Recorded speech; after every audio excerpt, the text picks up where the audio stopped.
ভাই এখানে 29,000 পাইলাম, বাকি টাকা ওয়াজের স্টেজে ওঠার আগে আমাকে দেওয়া লাগবে। তাহলে আর দিতে হবে আর 21,000, ঠিক আছে?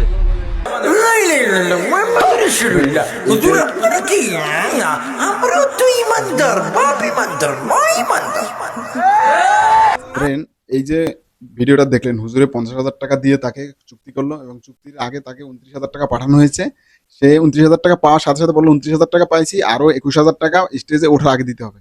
তাহলে চিন্তা করেন, আপনার পাড়া মহল্লার যে মসজিদের ইমাম আছে, সেই ইমামকে আপনার মাসে 10,000 টাকা দিতে আপনার জ্বলতেছে, পুড়ে যাইতেছে, কারণ 10,000 টাকা মাসে। আর আপনি এই বক্তাকে নিয়ে আসতেছেন 1 ঘন্টার জন্য, নিয়ে এসে 50,000 টাকা দিতেছেন। কিন্তু ওই যে পাড়া মহল্লার ইমাম, সে কিন্তু 3 বেলা ঠিক করে খাইতেও পারে না, কারণ 10,000 টাকা দিয়ে এখনকার সময় সংসার তো ভালো কথা, ছেলে মেয়ের যে খাবার যে দরকার সেটাও কেনা যায় না। আপনারা করেন কি, এটা হইলে যে পাড়া মহল্লার হুজুর দিয়ে আপনারা কিছু কথা বলান, যারা হাদিস কোরআন সম্পর্কে জানে, তাদেরকে মসজিদে ইমাম হিসাবে রাখেন, তাহলে অনেক ভালো হয়। না হলে এরকম রাখবেন আর এসে খিস দিবে, গড়ার রক বেকা হয়ে যাবে, আপনারা ঠিক না বেঠিক আপনাদেরকে দিয়ে বলাবে।